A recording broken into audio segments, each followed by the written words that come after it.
Before we jump into our service, there's one thing that I wanted to present to you. We did this last year, and I wanted to do this again. Today in one of our sessions, we had the opportunity to really process some difficult content. Like, what do you do when you want to kill yourself? What do you do when you want to make a permanent decision with a temporary problem?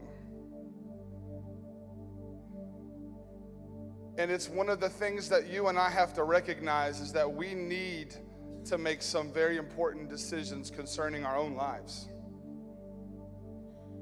And I want to introduce to you a minister by the name of Dean Sykes, and he travels literally this country and abroad to deliver this message that you matter. Because at some point, we have to take a stand and say those important words. So if you would, please help me honor Dean Sykes. Thank you. Thank you. What I'm going to share with you for a few minutes is something that have been doing now for 27 years, 2 months, and 2 days, longer than you've been alive. I am in school as much as you're in school. I'm just in a different school. Every week we go into high schools. We've now spoken at over 3,200 high schools across America and Australia, different parts of the world. And a number of years ago, an issue began to surface across America. And it got my attention because it began to surface in Christian schools across America where I was speaking. And that issue is suicide. A couple days ago, well, today, when we're doing this, it's Saturday, so it was yesterday, Friday. I got a phone call from a pastor. And he said, Dean, in our community, there's a local school here, a 13-year-old young lady hung herself last night.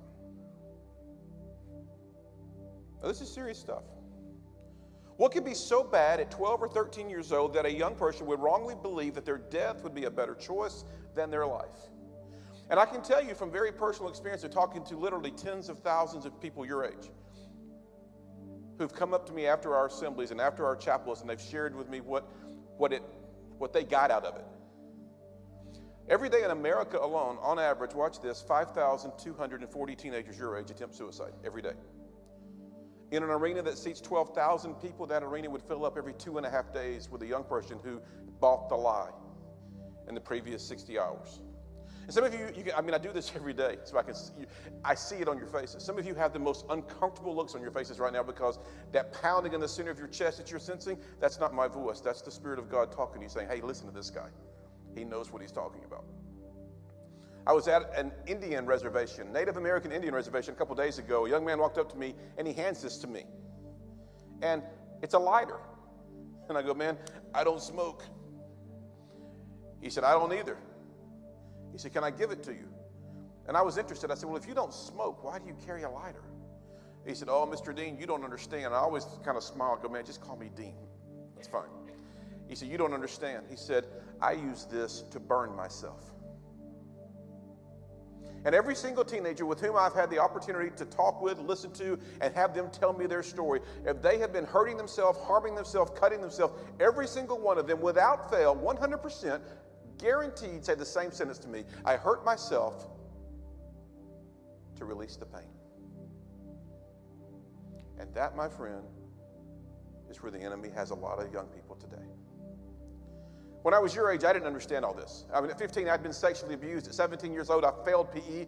At 18 and 19 years old, I was going down a trail where arrogance and stupidity were colliding, and that's a dangerous place to live your life.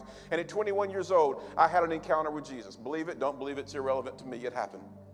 I share this literally with millions of teenagers. And the faces that I'm seeing tonight are the faces that I see, whether it's South Australia or South Africa or South Alabama. It's the same. I said, God, if you're real, prove it to me. I've been in church my entire life. All of my friends are Christians. We're all, good people, but I don't know you. And I feel stupid talking to the wind. And that day that I said, prove to me that you're real, 2 weeks later, in my office, I hear the audible voice of God say to me, call Mom. And I did so. And when I dialed my parents' number, my mother was attempting suicide. I'm going to tell you tonight, listen please. Some of you are going to hear the audible voice of God. And it's going to be a time stamp in the realm of the Spirit and in the realm of your life. And here's the question that I ask teenagers who are dealing with this issue. What does the enemy know about your future that he's petrified you're going to get there? The most unused potential anyone will ever have is when they're buried. The most unused potential on the planet is in a cemetery, because that's when it's too late. And ladies and gentlemen, and you realize I'm not talking with you as teenagers. I don't have time for that.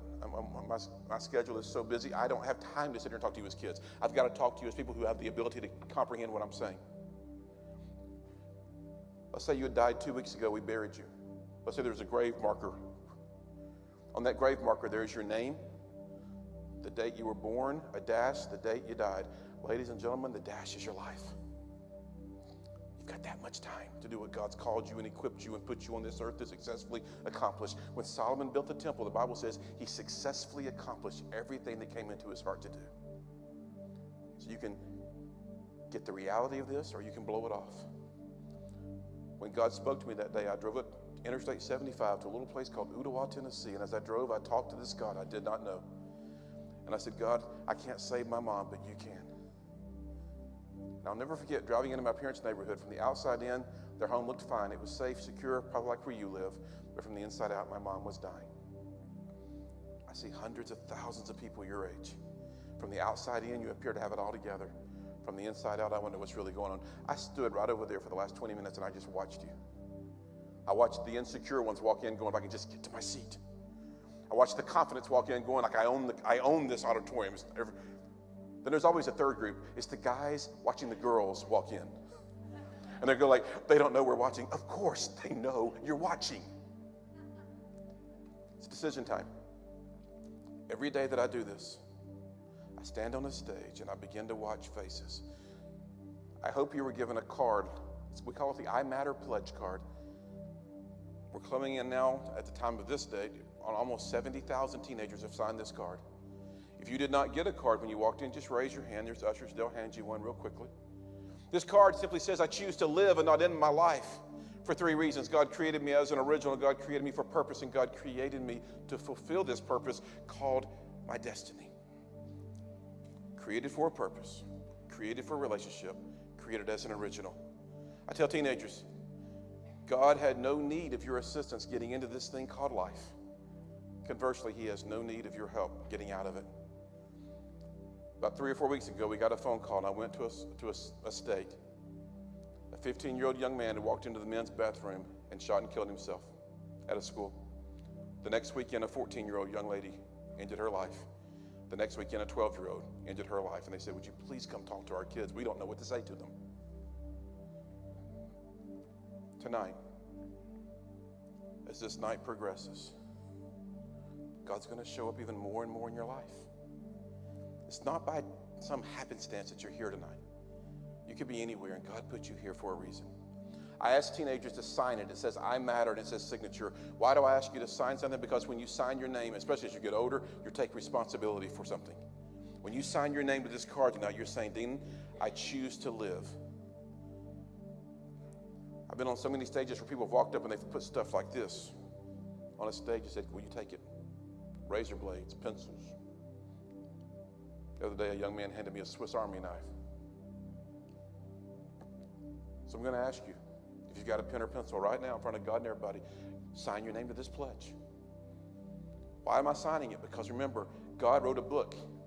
God's big on writing things down. Think about what you're writing. As you write your name, think about what you're actually saying. I choose to live because God created me as an original. God created me for purpose. And God created me for relationship. Job 33:4 is one of my favorite verses. It says, the Spirit of God made you, and the breath of the Almighty gave you life. You're not a mistake. Everybody got a card? Everybody signed your card? Pastor Kevin's getting ready to come. you'll have some instructions. We're going to ask you just to sign the card, tear the bottom portion off like so. Drop the bottom portion in the offering that's getting ready to come by you in a few minutes. On the back of the card that you now have in your hand are ways to communicate with our ministry. We do high schools.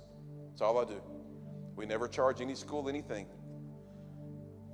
There's ways to communicate directly with me on here. It comes direct. No one else sees it. It comes right to my personal email. I have written thousands of emails to teenagers across the country and around the world who said, hey, can we just talk? I'm asking you to sign that pledge right now. And when you do, know this. 3 things. God loves you. God's not mad at you.